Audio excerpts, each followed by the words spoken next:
Hello అండి. అందరికీ hi.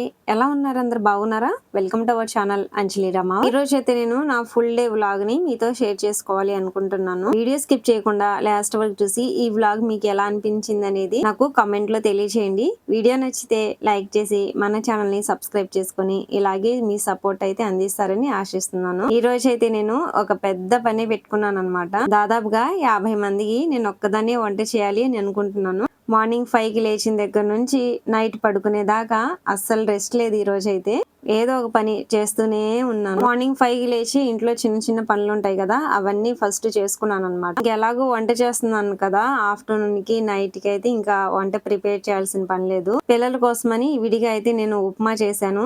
ఇంకా బట్టలు అంట్లు చిమ్ముకోవడం, ఇంకా వాటర్ పట్టడం ఇవన్నీ చేసి పిల్లలకి కూడా అన్నం తినిపించి అది టిఫిన్ తినిపించేసరికి దాదాపుగా 9:30 అయింది. నేను కూడా ఇంకా టిఫిన్ చేయలేదన్నమాట. అప్పటికే 9:30 లేట్ అయింది కదా, ఇంకా నిదానంగా ఒక్కదానే కదా చేసుకునేది. ఒక్కదాన్ని చేస్తున్నాను అనమాట. ఎవరు హెల్ప్ లేరు. మా వారైతే హెల్ప్ చేస్తానన్నారు కానీ అక్కడక్కడ జస్ట్ అలా కనిపించి వెళ్ళిపోయారు అనమాట. ఇంకా నేను ఒక్కదానే చేయాలి కదా, ఇంకా నిదానంగా చేసుకుందామని స్టార్ట్ చేశాను 9:30కి. ఇంకా టిఫిన్ కూడా చేయలేదన్నమాట. పొయ్యి మీద మామూలుగా పప్పు పెట్టేసిన తర్వాత కూర్చొని ఇంకా నిదానంగా తినవచ్చులే అని ఫస్ట్ అయితే ఇంకా పొయ్యి వెలిగించాను. ఈ గిన్నెలకైతే నేను ఈసారి బూడిద రాయకుండా సర్పను ఆయిల్ కలిపి రాస్తే కూడా ఇంకా మస్ అవ్వదంట. నాకు తెలీదు, ఎవరు మాకు తెలిసిన వాళ్ళు చెప్తేను ట్రై చేస్తున్నాను. ప్రతిసారి అయితే ఈ డేక్షాలకి నేను బూడిదే రాసేదాన్ని అనమాట. ఈజీగా తోముకోవచ్చు. ఈసారి మాత్రం సర్పను ఆయిల్ కలిపి రాసాను.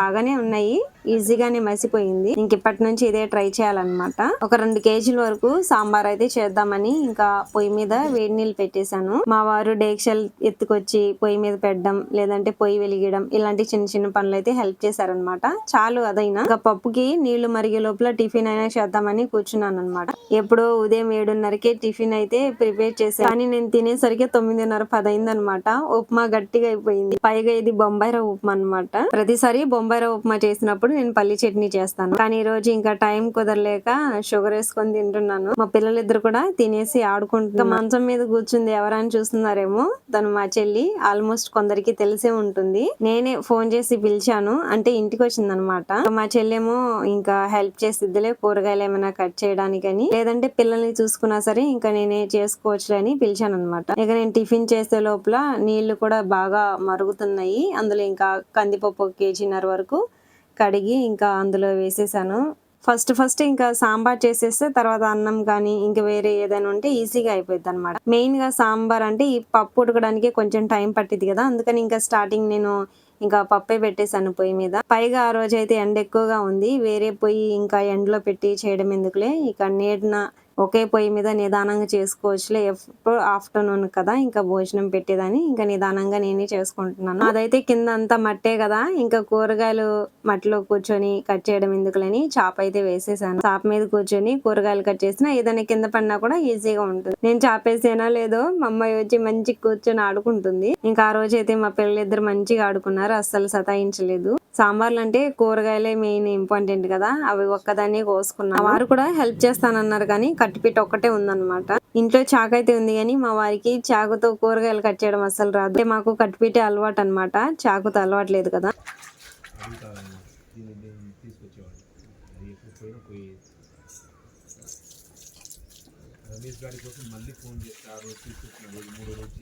ఎవరు హెల్ప్ లేకుండా ఈజీగా వంట చేసుకుంటాను. ఎవరైనా హెల్ప్ చేస్తే మాత్రం కొంచెం హడాహుడి అయిపోయింది అనమాట. నేను ఒక్కదాన్ని అయితే నిదానంగా ఒకదాని తర్వాత ఒకటి కూర్చొనైనా చేసుకుంటాను. ఈ పెద్ద పెద్ద వంటలు చేయడం అంటే నాకు ఇష్టమే అనమాట. అంతగా విసుగు అనిపించదు. కాకపోతే కూరగాయలు కట్ చేయడం ఇంకా ఏమైనా అందియడం అటు ఇటు తిరగడమే కొంచెం టైం వేస్ట్ అయ్యింది తప్ప, ఇంకా పొయ్యి మీద పెట్టేస్తే ఒకదాని తర్వాత ఒకటి అయితే మంచిగా అయిపోతాయి. ఈ కూరగాయలన్నీ నేను కోసిన తర్వాత ఇంకా లాస్ట్ లో మా వారు వచ్చి సొరకాయ అయితే కట్ చేశారు. చెల్లేమో మా చిన్నమ్మాయిని స్నానం చేపించి పడుకోబెట్టేసి వచ్చిందనమాట. ఇంకా ఇద్దరం కలిసి అప్పటికే ఇంకా పప్పు అయితే రెడీ అయిపోయింది. ఇంకా పొయ్యి మీద నుంచి కిందకి దించుతున్నాము. ఆ రోజు అయితే కొంచెం ఎండ పర్లేదు, కొంచెం వస్తుంది, కొంచెం చల్లగా ఉందన్నమాట వాతావరణం. ఇంకా బాగా ఎండగొట్టుంటే ఇంకా నా పని అయిపోయేది. ఆ రోజంతా నాకైతే వేడి చేసినట్టుగా అయిపోయింది. గొంతులో ఒకటే నొప్పి అన్నమాట. అంటే పద్దాకలా ఇంకా ఎక్కువసేపు పొయ్యి దగ్గరే ఉన్నాను కదా, ఇంకా అలా ఉండేసరికి ఇంకా గొంతులో నొప్పి వచ్చేసింది వేడి చేసి. అయినా ఏం పర్లేదు, ఎప్పుడో ఒకసారి కదా ఇలా చేయడం. ఇష్టంగానే చేశాను అన్ని పనులు. చిన్న పప్పు గుత్తో పప్పు అస్సలు మెదగట్లేదు, కష్టంగా ఉంది.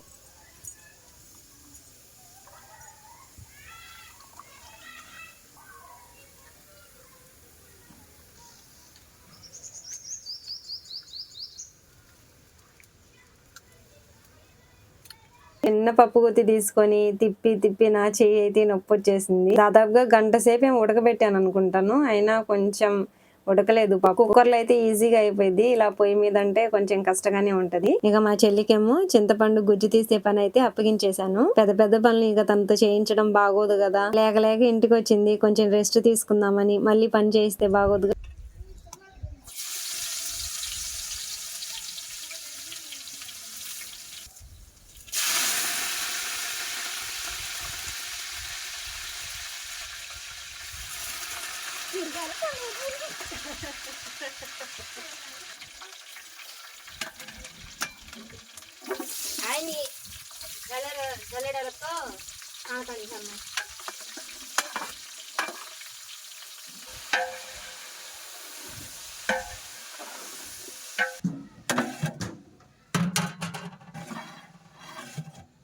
ఆయిల్ కాగి తాలింపేసిన తర్వాత ఇంకా కూరగాయలు, కట్ చేసిన కూరగాయలు తేవడం మర్చిపోయాను అనమాట. అప్పటికప్పుడు పరిగెత్తాను, మళ్ళీ మాడిపోతే బాగోదు కదా.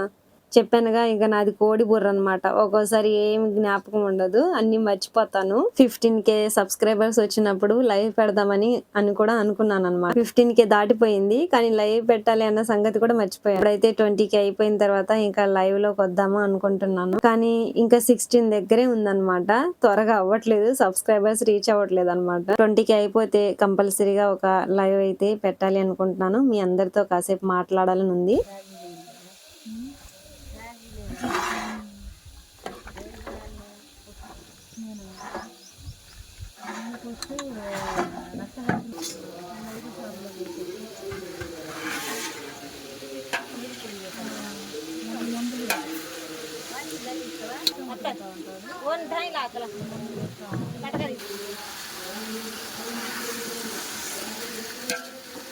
ఇంకొక 2-3 డేస్లో అయితే 20K రీచ్ అయ్యిద్ది అనమాట.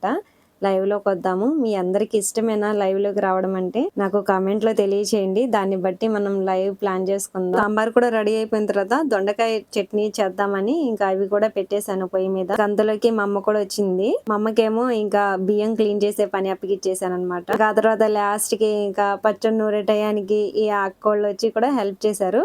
ఫస్ట్ లో ఇంకా నేను ఒక్కదాన్ని చేసుకుంటానేమో అనుకున్నాను, పర్లేదులే చేసుకోవచ్చులే అనుకున్నాను. ఇంకా లాస్ట్ కి ఒకళ్ళ తర్వాత ఒకళ్ళు అందరూ వచ్చి హెల్ప్ చేస్తున్నారు. ఇంకా అక్కయ్య వాళ్ళేమో పచ్చడి నూరేసి వెళ్ళిపోయారనమాట. ఇంకా నేను పొయ్యి మీద అన్నం కూడా కడిగి పెట్టేశాను, అది కూడా అయిపోయింది. నేను మా చెల్లి ఇంకా బరువుగా ఉందన్నమాట, ఎలాగలా దించుదామని, ఎలా దించాలా అని ప్లాన్ చేసుకుంటున్నాము, మాట్లాడుకుంటున్నాం. అక్కడ ఇంకా చుట్టుపక్కల మగాళ్ళు ఎవరు లేరు, అందరూ ఎవరి పనిలో వాళ్ళు ఇంకా బిజీగా ఉన్నారు. ఎవరిని పిలుద్దాంలని ఇంకా నేను మా చెల్లి ఇద్దరం కలిసి ఇంకా పెడుతున్నాము. కానీ నా చేతిలో నుంచి ఇంకా జారి కింద పడిపోయింది. ఎలాగో అన్నం పోలేదు.